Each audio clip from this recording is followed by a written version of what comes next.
Beginner motorcycles are seen as disposable by experienced riders. They're the cheap, easy-to-ride bikes you might enjoy for a single riding season before sending down the river to entertain next year's new baby squids. Then you can get a real bike, something with more cylinders, more power, or maybe more riveted leather and tassels if you love hanging around the Harley-loving BDSM crowd. But this is not the case for every entry-level motorcycle. Some bikes don't expire like milk. Some have a pretty impressive shelf life, like a hearty can of Spam kicking around in the pantry, eager to provide a great time no matter how long you've been riding for. They're bikes that are honest, capable, and surprisingly fun. Here are the beginner bikes that you might accidentally end up keeping forever, the ones that even experienced riders will still respect. Let's get started. The SV650 is proof that you don't need 200 horsepower to have a personality. It is one of only a handful of Suzukis that someone can ride without totally nuking their social standing. This bike has been around forever, albeit without any meaningful changes in nearly a decade. Just like your grandpa who is still running an iPhone 6 that hasn't seen a software update since 2017. The SV650's motor is the star of the show. It uses a pretty unique 90-degree V-twin, for the category anyways, that's good for about 75 horsepower. The fact that it is a Japanese naked bike with a V-twin is enough to give the SV650 cultural staying power. You just don't see bikes like that nowadays. This bike has plenty of low-down torque, which is great for real-world riding. That might not be a straight-line speed missile that revs to 15,000 RPM, but it's fast enough in the way that matters. It's not the size that matters, it's how you use it. Am I right, fellas? Experienced riders respect the SV because it's one of those tried and true Swiss Army knife bikes. Weekend toy, commuter, crusty, busted ass track tool with no title and 42 previous owners. Well, the SV650 offers all of this in spades.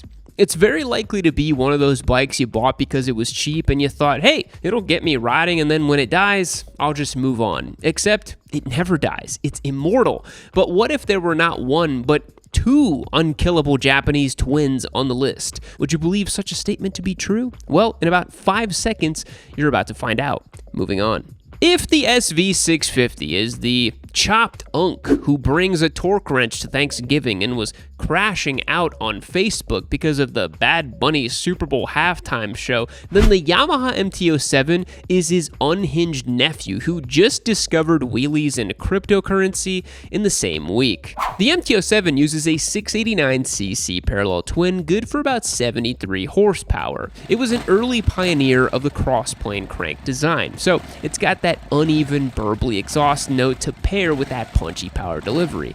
And it only weighs about 400 pounds wet. And with its upright, narrow stance, it really encourages the rider to misbehave. The suspension and brakes are nothing fancy. There's no boutique feel. It's exactly the point, though. It's just pure, simple fun. At 73 ponies, it's not your average beginner bike, but they're more than manageable in the right hands. And there are plenty of used models that cost very little and just keep on churning miles. It's a bike that still earns respect because everyone with any real experience knows how much fun you can have with the MT-07 without needing more power, more features, or more class. Just torque and intrusive thoughts. But what about another bike that's smaller, lighter, and more prone to humiliating 600s in a corner? The Ninja 400 will destroy your ego faster than waking up one day and realizing there are videos of you drunkenly singing Vanessa Carlton at karaoke the night prior posted to all of your closest friends' Instagram stories. It's okay, just own up to it. You did that, it's fine. We can all just move on, or mercilessly make fun of you for it for the rest of your life. This is a bike that experienced riders respect because it doesn't hide behind horsepower. It runs on talent and aspiration alone. If you're passed in a corner by one, there is no blaming the difference in power. No amount of copium can be huffed to convince anybody otherwise. The Ninja 400 has a 399cc parallel twin that makes right around 45 horsepower. This bike was bumped up to 451cc's in recent history, and Kawasaki generously rounded up to a nice tidy Ninja 500. Both fundamentally execute the same thing. Neither are impressive in a straight line, nor are they impressive on a spec sheet, or in a parking lot for that matter. But in the right hands, on the side of the tire, being pushed to their limits, the little P-Twin hot on the boil, its merits are undeniable. It's a bike that will expose fraudsters and hype beasts alike, proving you can buy a 2024 Panigale V4S for clout, but you can't buy skill. But what if there was a beginner sport bike that was like the Ninja 400, but cooler, sexier, more exciting, and just better in every way, except for reliability? The Ninja will never be bested in terms of reliability. Middleweight sport bike, beginner bike, leader bike, blah, blah, blah, blah, blah. This year it's different. Look at this thing. Transverse V, green, Moto Guzzi. Have you ever seen anything like it? I sure haven't, and it's up for grabs on YamiNoob.co. It's our newest giveaway bike. You've been asking, begging, pleading for something different. Well, here you go. This is what it looked like. You may not like it, but this is what it looks like. Become a member on my website, join the Discord, have a good time, get all the exclusive content you could want, and you'll get entered to win this machine. If that doesn't sound good to you, you can always pick up some merch. A hat, a hoodie, a t-shirt, every dollar you spent is an entry to win, subject to a multiplier. Don't sleep on it, hit that link down below. Now let's get back to the show. The Aprilia RS 457 is one of those bikes that looks like it has no right to be as affordable as it is. While it also makes use of an A2 compliant parallel twin, the RS 457 has that 270-degree crank swagger that makes it feel significantly more upmarket and charming. While it might be made in India, it has Italian race bike DNA in ways that other beginner bikes simply do not. It has a twin spar real aluminum frame with suspension and style that reinforces the idea that Italians just do it better when it comes to making motorcycles. The bike is sporty, agile, and light without feeling cheap or toy-like. It's a bike that still gets respect despite its diminutive size because it communicates taste. A beginner rider could get a Japanese sport bike for far less than an RS 457, and they'll be able to set it and forget it and ride the thing till the wheels fall off with no concern. But if you ride an RS 457, the world knows you have a different set of priorities. It is respectable to eschew the obvious choices because you want something special. You want that Italy by way of India panache. You want to mog all of your buddies at bike night who were too broke to buy an Aprilia.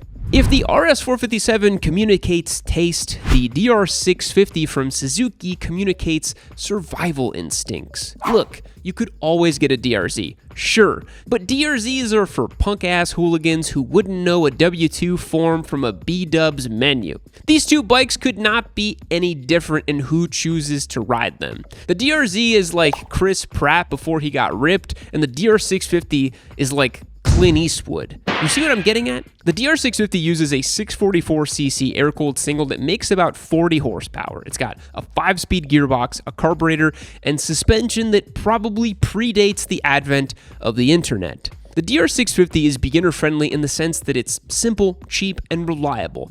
Sure, it might be a little tall, but that's a you problem, brother. Put lifts in your boots or get shin extensions. I don't know what to tell you. But it's a bike that's still respected by experienced old heads because it's a perfectly executed monument to utility. No tacky screens, no ride modes, no Bluetooth connectivity, no LED farkles, no bullshit, okay? Just a thumper held over from the Jurassic era that will run on watered-down 87 octane.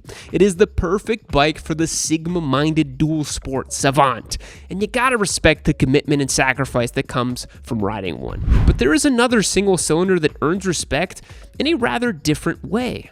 Motorcycles tend to look the same. Sport bikes have their default styling cues, as do insectoid naked bikes. And the same can be said across every category. But the Svatpilen 401 is one of those bikes that looks entirely unique, as if it was based around some Scandinavian futurist design philosophy. If the DR650 owner survives on a diet of MREs and Marlboros, the Svatpilen caters more towards the oat milk cortado and avocado toast crowd. This style of bike alone makes it hard to believe it came from the beginner bike section at the dealership.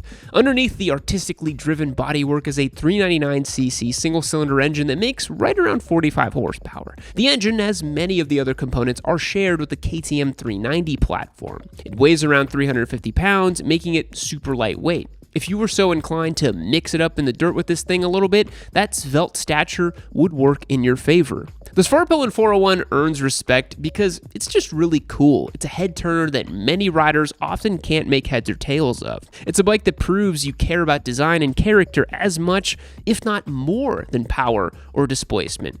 It's a great beginner bike, but it's confident enough of a machine that it never feels tired or disposable. And it was one of my preferred picks on this channel for many, many years. I think this Svatpilen is super neat. But maybe you're afraid of the future. Maybe the provocative design of the Svatpilen fills you with unease. Maybe you want a motorcycle that harkens back to a simpler time, back in the good old days where you could buy a house for $1,000, when you could boss around your wife because you were the man of the house, when you could smack your kids on their knuckles with a ruler when they misbehaved, maybe grab the belt for more deplorable offenses. You know, the good old days before the country was ruined by all those pesky human rights advocacies. Yuck! If you can't tell, I'm being sarcastic. Don't believe everything you hear online. The last motorcycle is up next. The Royal Enfield MT-0650 is a classic bike for a classic rider. Riding on the wings of history, this bike cares not for the aerodynamic winglets, ride mode,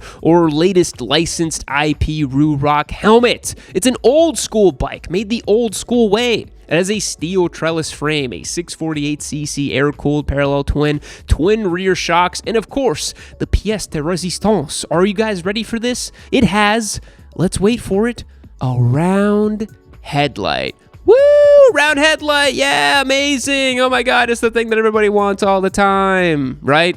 Right, you just want round headlights because you don't know any better because you... Anyways, making just 47 horsepower, this is a beginner-friendly machine. It's got beginner-friendly pricing too, costing less than half of what it costs for another modern classic bike that follows mostly the same visual cues. The MT-0650 earns respect because it understands what modern bikes seem to forget. Not everything needs to be new, cutting edge, or technologically advanced. Some things are perfectly fine, just the way that they are. The air-cooled engine is simple, smooth, and makes a nice sound. The controls are honest and analog, and experienced riders still respect the INT because it carries historical weight. The look, the interesting paint choices, the old-school charm all feel pretty upmarket, especially at 10 or 15 feet away. Plus, the Royal Enfield name has a little bit of history to it. Some old-timer might come up to you after parking your MT-0650 and go, "Royal Enfield, built like a gun." And depending on your politics, that may delight or offend you. The beauty of the Second Amendment is it's in the eye of the beholder, or something like that. I don't know. The MT-0650 feels like a bike you want to ride because you want to, not because you need to. And that alone makes it a respectable choice for any new rider. So, maybe beginner bikes aren't disposable after all. Maybe horsepower isn't the only thing that earns respect. Maybe you'll buy a bike that you'll keep for longer than one single riding season. Whether it's a torquey twin, a small displacement ego assassin, or a carbureted apocalypse mule, these bikes prove something important. Character, taste, and rideability all contribute to what makes a bike feel special. And if you're lucky, the bike you bought as a stepping stone might just end up being one that you keep in your stable forever. Let me know if you guys have a beginner bike that you'll never sell, no matter how many times your buddy tries to tell you that you need an S1000RR. Thanks so much for watching. I will catch you on the next one. Fact: all clownfish are born male. Goodbye.